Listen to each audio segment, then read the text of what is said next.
The adverse effects of climate change are already being experienced in Guyana. Since the 1960s, the country has observed increases in temperature, sea level, more intense rainfall, and dry weather. More recently, Guyana suffered from an unprecedented nationwide flooding. This climate event affected over 20,000 farmers and 60% of our GDP. Building systems that protect against climate change and biodiversity loss is key to Guyana's prosperity, and the Low Carbon Development Strategy, LCDS 2030, does exactly this. Specifically, the LCDS will address environmental damage and loss through climate adaptation and resilience. This means building climate-resilient agriculture systems, developing climate risk assessment and insurance, enhancing sea defense, expanding mangrove restoration, strengthening drainage and irrigation systems, and supporting public health adaptation to climate change. Be part of LCDS 2030 and share in the vision of a global model for environmental integrity, one that assures thriving economic and social development, all within a low-carbon pathway.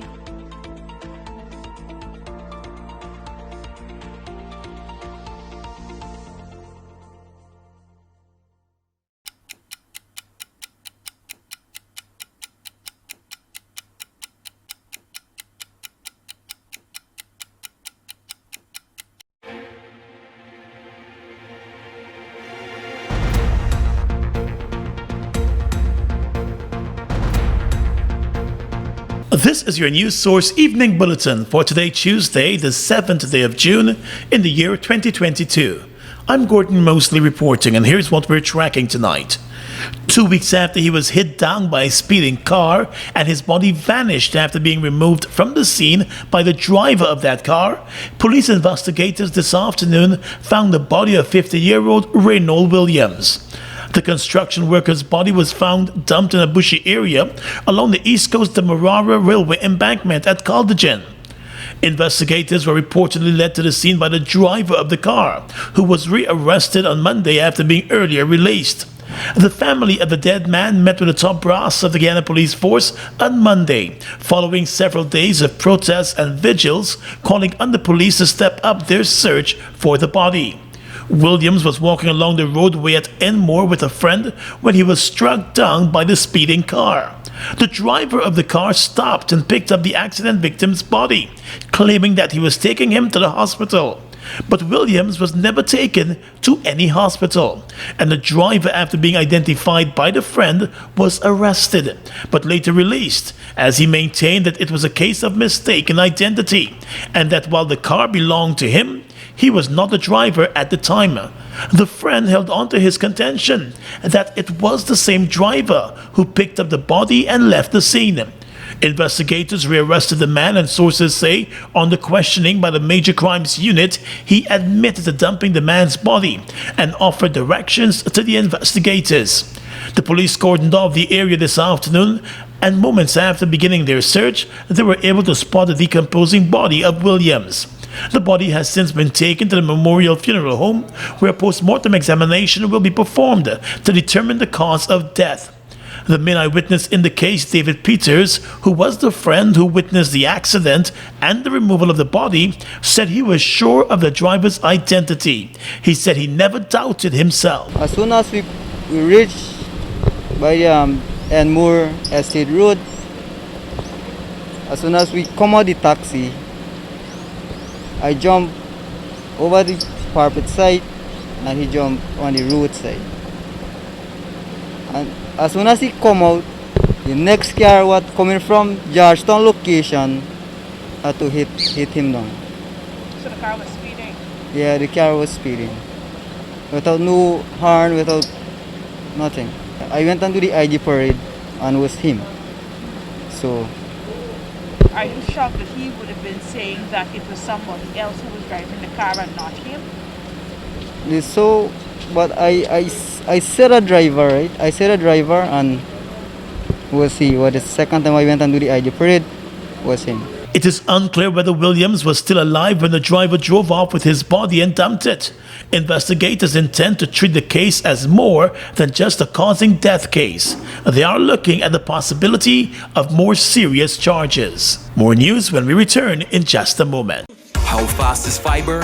Think fast. GTT Fiber has 3 packages with download speeds of 50, 100, and 150 megabits per second. That's fast enough to stream movies and music, to chat with Gran and Fran, to study, and more. What would you do? Upgrade to GTT Fiber today and don't get left behind tomorrow.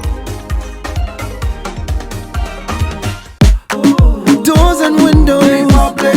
Rooms and more, Republic. A brand new rug on the floor. Come to Republic, come to Republic.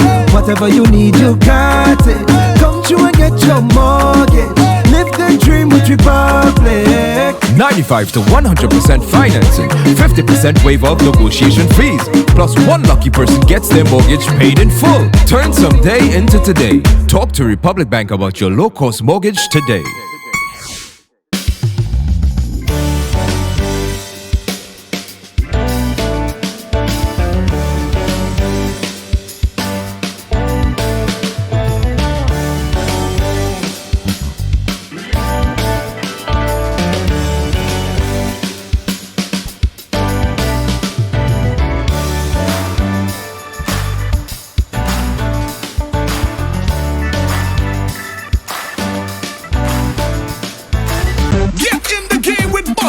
Win a full gaming setup, Xbox X, gaming chair, gaming speaker and headset, or any of over 60 weekly prizes like Oculus Quest 2, Mini 2 drone, Nintendo Switch, and many more top gaming prizes. Check below for details.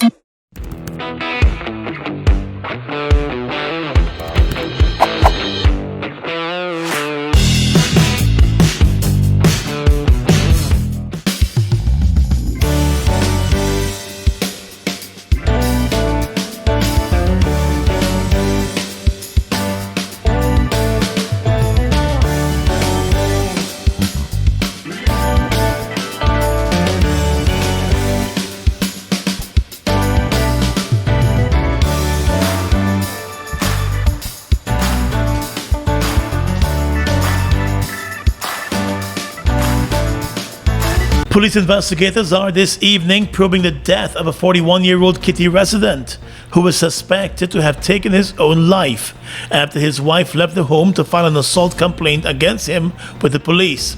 The dead man has been identified as 41-year-old security officer Jermaine Simon. His body was found in his yard with a suspected self-inflicted gunshot wound. The dead man's wife, Rosanna Clark, said she left the house to file a police complaint.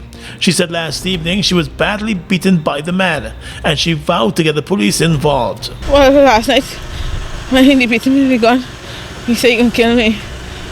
And if I survive, and I carry the police didn't get shot up. Out with he, or he gonna kill himself. Ms. Clark said her husband stayed home from work today to prevent her from going to the police. However, she was able to leave the house once she was able to convince him that she was no longer involving the police in the matter. She said he must have gotten information that she was at the police station. When she returned home with the police, they heard a gunshot as they were entering the yard. I come in the police vehicle,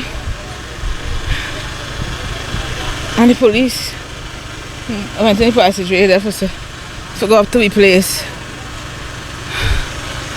And then I hear a gunshot. And I run out of the vehicle. And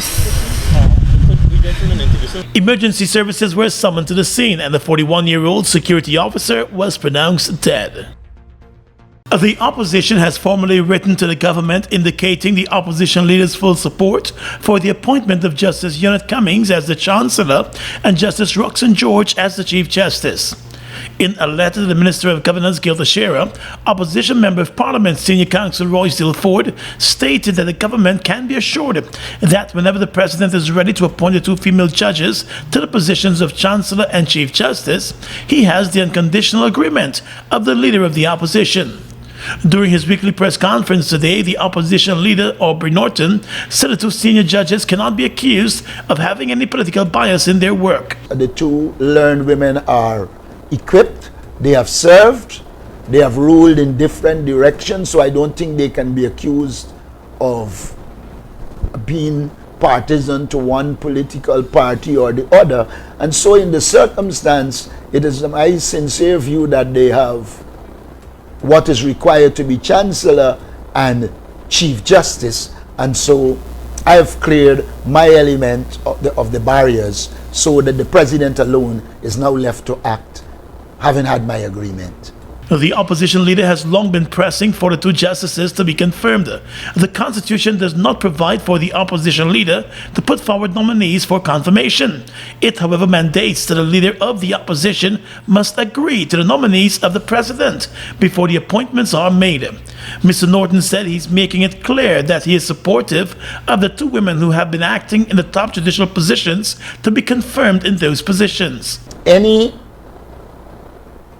decision not to appoint them will now rest squarely with the President, because I've publicly said, go ahead, and I've put in writing to him, I am in agreement with the appointment of Justices Cummins Edwards and George Wilshire. So the path is clear for their appointment. Last week, Vice President Jagdeo said the President has not yet made up his mind on who he believes should be the country's next substantive Chancellor and Chief Justice. The President said he is still considering the matter. While the opposition has indicated its support for the confirmation of the two judges, Mr. Jagdeo indicated that the PP Civic government is not at that stage as yet. Recently, the President of the Caribbean Court of Justice, Justice Adrian Saunders, called for the substantive appointments to be made before the end of this year. While most CARICOM leaders are expected to stay away from the Summit of the Americas, President Irfan Ali will be leading again a delegation to the California meeting, which begins on Wednesday. The President will be accompanied by the Minister of Foreign Affairs, Hugh Todd, Foreign Secretary Robert Prasad, and Ghana's Ambassador to CARICOM, George Talbot. The First Lady Arya Ali will also accompany the President on the trip. In a statement this morning, the President's office said that through the summit, leaders from the United States, North, Central, and South America, and the Caribbean are expected to explore economic relationships and common goals for the Western Hemisphere. Discussions will cover various topics, including democracy, clean energy, and digital transformation. The issues of climate change, migration, recovery from the coronavirus pandemic, building resilience, and boosting economic growth will also form part of the discussions at the meeting. At the last summit, leaders committed to fighting the corruption that undermines democratic governance. This is the first time that the U.S. will be hosting the summit in more than 2 decades. The very first summit of the Americas was hosted by the U.S. back in 1994. A number of Caribbean and Latin American leaders have indicated that they will stay away from the summit, in opposition to the U.S. government's shutting out of Venezuela and Cuba from the meetings. The Guyana Civil Aviation Authority has rubbished a fake memo which has been making the rounds on social media, claiming that American Airlines intends to discontinue its Guyana service in August. In a statement, the local aviation body said the information is false. According to the GCAA, it made contact with the airline's headquarters, and it was indicated that the airline has not issued any such statement. The civil aviation body in its statement also reminded the public that it is against the law to use the logo and brand of an entity without the written permission of that entity. American Airlines launched its Guyana service in 2018, but was forced to suspend that service in 2020 because of the COVID-19 pandemic and the closure of airports globally. The airline restarted its Guyana service last year. There have been some complaints about the service, as passengers have been complaining about delays and overbooking of flights. Guyana's preparedness to respond to an oil spill has been boosted with the help of several U.S. agencies, including the U.S. Coast Guard. The U.S. agencies have been training local agencies through simulation exercises, tactical drills, and assessments and workshops. The Guyana Fire Service, the Guyana Police Force, the GDF Coast Guard, the Maritime Administration, the Guyana Energy Agency, the Guyana Environmental Protection Agency, and the local Civil Defense Commission were the agencies that benefited from the various training programs. Over the past year, more than 200 persons were trained and equipped with the knowledge of responding to all spills to mitigate disaster. During the closing session for the training, Director General Acting of the Civil Defense Commission, Major Loring Benens, said the program was set up to learn from the past mistakes and to have all relevant agencies properly prepared. The exercise seeks to identify strengths, weaknesses, and lessons learned to enhance the plan, thereby preparing all stakeholders to be ready to respond effectively and efficiently if there is an oil spill in the future. The CDC had added that in order for Guyana to be prepared, real-time scenarios were done during the program. The exercise was conducted in a real-time, stressful environment that is intended to mirror a real Tier 2 incident. It basically aimed to simulate reality by presenting complex and realistic problems that require critical thinking, rapid problem solving, and effective response by trained personnel from all various agencies. And U.S. Ambassador to Guyana, Sarah Ann Lynch, congratulated the participants and noting that the U.S. government remains committed to assisting Guyana in taking on the responsibility of protecting the environment. As everyone is well aware, increasing offshore oil production holds numerous benefits for Guyanese citizens. This resource wealth is making transformational development possible. With new investments in a variety of areas, including infrastructure and social services, we're already seeing major changes around us today in Georgetown and throughout the country. The United States supports the responsible development and utilization of natural resources, and therefore we positively responded to a request from the government of Guyana to provide essential training to members of the CDC and the National Oil Spill Committee to strengthen Guyana's national oil spill contingency planning. The U.S. ambassador said the U.S. government is supportive of responsible development and will support other training programs. We are committed to providing the tools to Guyana to enhance its capacity in this area, and it is a sign of our commitment to regional security and environmental protection. During the closing ceremony, several pieces of equipment were also handed over to the Civil Defense Commission to enhance the work of the agency. Doors and windows, rooms and more. A brand new rug on the floor. Come to Republic, come to Republic. Whatever you need, you got it. Come through and get your mortgage. Live the dream with Republic. 95 to 100% financing, 50% waiver of negotiation fees, plus one lucky person gets their mortgage paid in full. Turn someday into today. Talk to Republic Bank about your low-cost mortgage today. Have you heard the news? The CPL is back. Done! Yes! The finals coming to Guyana. Absolutely brilliant. It's going to be a carnival of cricket. It's going to be a carnival of cricket. It's going to be a carnival of cricket.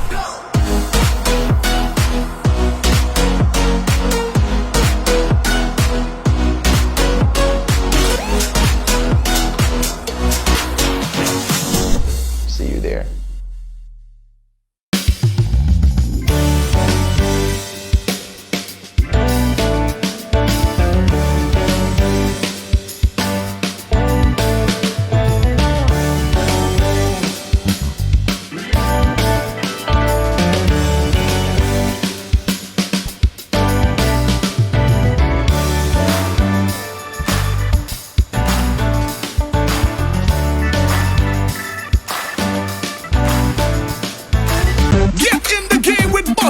Win a full gaming setup, Xbox X, gaming chair, gaming speaker and headset, or any of over 60 weekly prizes like Oculus Quest 2, Mini 2 drone, Nintendo Switch, and many more top gaming prizes. Check below for details. Fuel it up and drive super.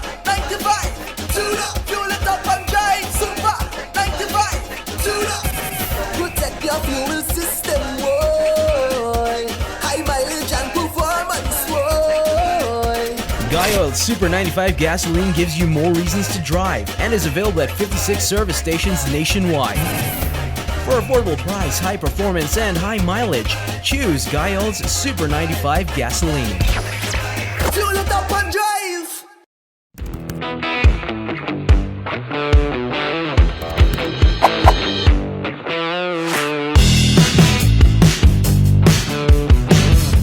Across the region tonight, the Dominican Republic's Minister of Environment and Natural Resources was shot and killed in his office yesterday by a close personal friend. The 55-year-old minister, Orlando Jorge Mira, was holding a meeting at the time of the attack.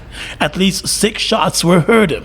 A presidential spokesman identified the assailant as Miguel Cruz, describing him as a childhood friend of the minister. He is now in custody. The motive for the shooting remains unclear.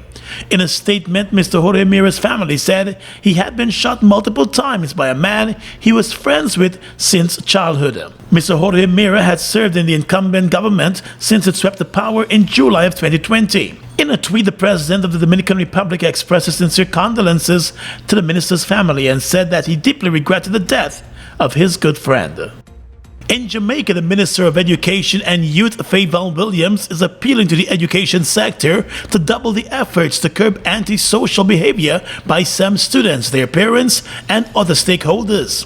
In a statement, the Minister of Education said that the ministry is very concerned with videos being circulated on social media from time to time depicting Jamaican students being very aggressive with each other to the point of starting fights, cursing, smoking, and speaking about the genitalia of others, among other highly undesirable behavior.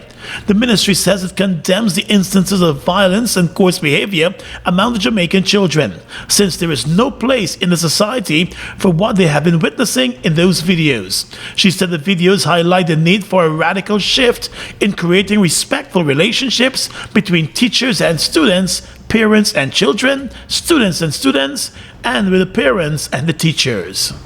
And finally tonight, international news. Mali's military leaders have confirmed that there wouldn't be a return to civilian rule for 2 years. The interim president, Colonel Assimi Goïta, has signed a decree fixing the length of the transition period. The army initially seized power in 2020 and has been under international pressure to hold elections sooner. Mali is struggling to deal with crippling sanctions imposed after it failed to hold a planned vote in February. Over the weekend, the West African regional grouping ECOWAS decided to keep the measures in place. It will examine the situation again during its next extraordinary summit next month. The bloc had asked Mali to review its 2-year transition period, considering 12 to 18 months to be reasonable. And that's your News Source Evening Bulletin for tonight. I'm Gordon Mosley reporting and encouraging you to stay safe.